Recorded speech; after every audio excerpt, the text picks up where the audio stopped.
Assalamualaikum warahmatullahi wabarakatuh. Perkenalkan, nama saya Evi Irnawati dengan NIM 7211419005. Di sini saya akan mempresentasikan bab 1 tentang pengantar sistem informasi.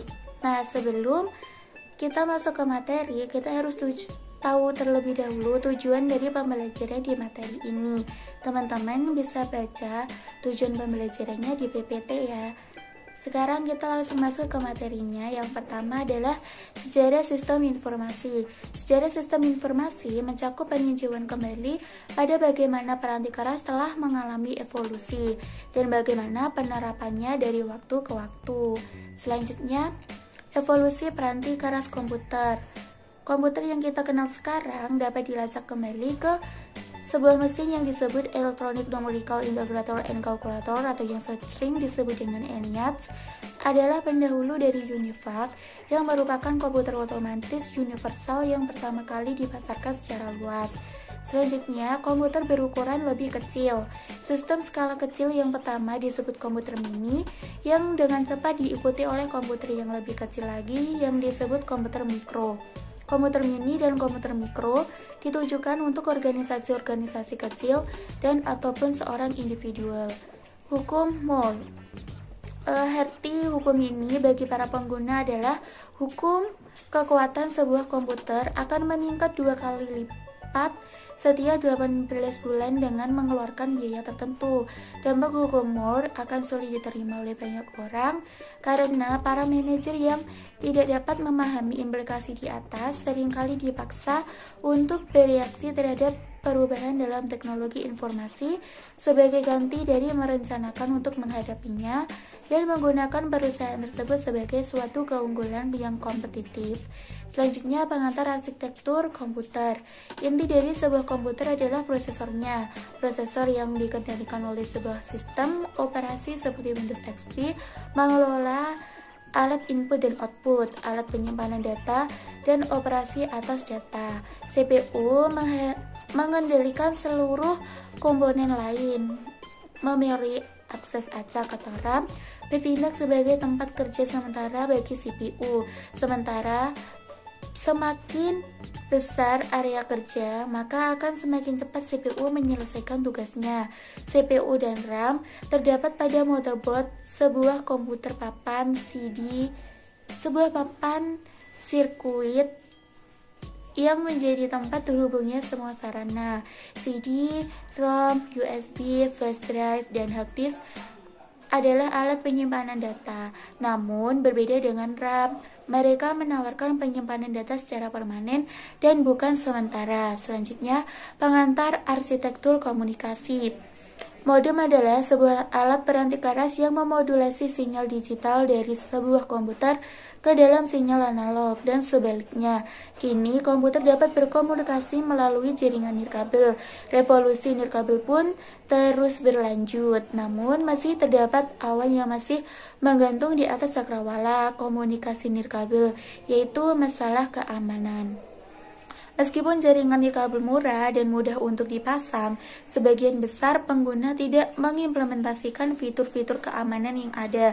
Solusi yang paling mudah atas masalah ini adalah dengan membeli peranti keras atau peranti lunak firewall ketika membeli jaringan nirkabel. Selanjutnya, evolusi di bidang aplikasi komputer. Ada dua sistem, yaitu sistem fisik dan sistem virtual. Sistem fisik perusahaan terdiri atas sumber-sumber daya berwujud bahan baku, karyawan, mesin, dan uang, sedangkan sistem virtual terdiri atas sumber daya informasi yang digunakan untuk mewakili sistem fisik. Sistem fisik perusahaan adalah suatu sistem terbuka yang berinteraksi dengan lingkungannya melalui aliran sumber daya fisik. Sistem tertutup adalah sistem yang tidak berkomunikasi dengan lingkungannya. Selanjutnya, sistem pemrosesan transaksi. Sistem berbasis komputer yang pertama disebut sistem pemrosesan data elektronik atau EDP. Mulai dikenal, kini sistem pemrosesan transaksi merupakan istilah yang telah umum. Sistem-sistem ini berbagi satu ikatan yang sama dengan mereka memproses data yang mencerminkan aktivitas perusahaan. Selanjutnya, tahap pemrosesan transaksi yaitu ada 3, yaitu Yang pertama, sumber daya input. Kita akan memasukkan data dalam tahap ini. Kemudian proses transformasi, data yang kita masukkan akan diproses. Selanjutnya sumber daya output, ini tuh proses dimana kayak mengeluarkan output yang berupa informasi. Sistem informasi manajemen atau yang sering disebut dengan SIM adalah suatu sistem berbasis komputer yang membuat informasi tersedia bagi para pengguna yang memiliki kebutuhan serupa. Informasi yang diberikan oleh SIM menjelaskan perusahaan atau salah satu sistem utamanya dilihat dari apa yang telah terjadi di masa lalu, apa yang sedang terjadi, dan apa kemungkinan yang akan terjadi di masa depan. Jenis peranti lunak ada dua, yaitu peranti lunak pembuat laporan dan model matematis. Peranti lunak pembuat laporan menghasilkan laporan berkala maupun laporan khusus, sedangkan model matematis menghasilkan informasi sebagai hasil dari suatu simulasi atas operasi perusahaan. Selanjutnya adalah sistem kantor virtual. Sistem-sistem ini awalnya sederhana dan bersifat administratif. Kemampuan aplikasi otomatisasi kantor untuk dapat dilakukan di mana saja telah melahirkan konsep kantor virtual, yaitu melakukan aktivitas kantor tanpa bergantung pada satu lokasi fisik tertentu. Selanjutnya, sistem mendukung pengambilan keputusan. Suatu sistem yang membantu seorang manajer atau sekelompok kecil manajer untuk memecahkan satu masalah. Dalam hal ini, terdapat kecerdasan buatan dan pemrosesan analitis secara online. Contoh kegunaan dari sistem ini adalah untuk membantu seorang manajer penjualan menentukan tingkat komisi terbaik bagi para tenaga penjualnya. Selanjutnya, sistem rencana sumber daya perusahaan atau yang disebut dengan ERP, sistem berbasis komputer yang memungkinkan manajemen seluruh sumber daya perusahaan dalam basis keseluruhan organisasi.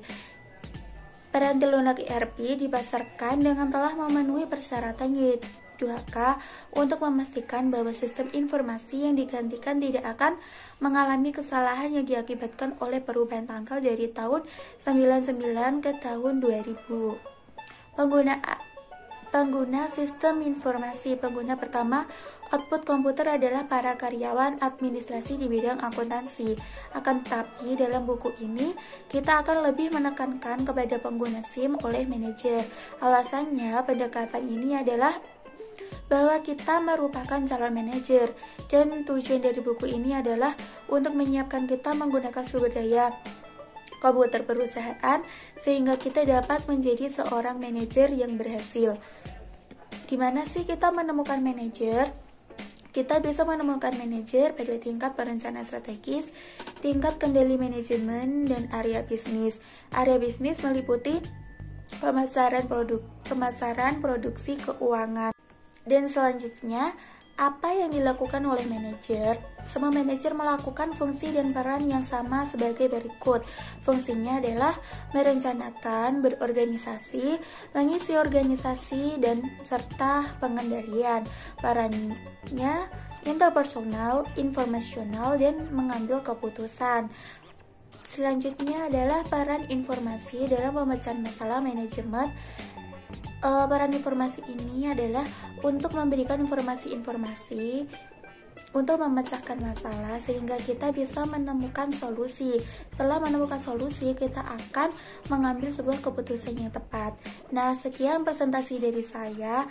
Ada kurang lebihnya, saya mohon maaf ya sebesar-besarnya. Wassalamualaikum warahmatullahi wabarakatuh.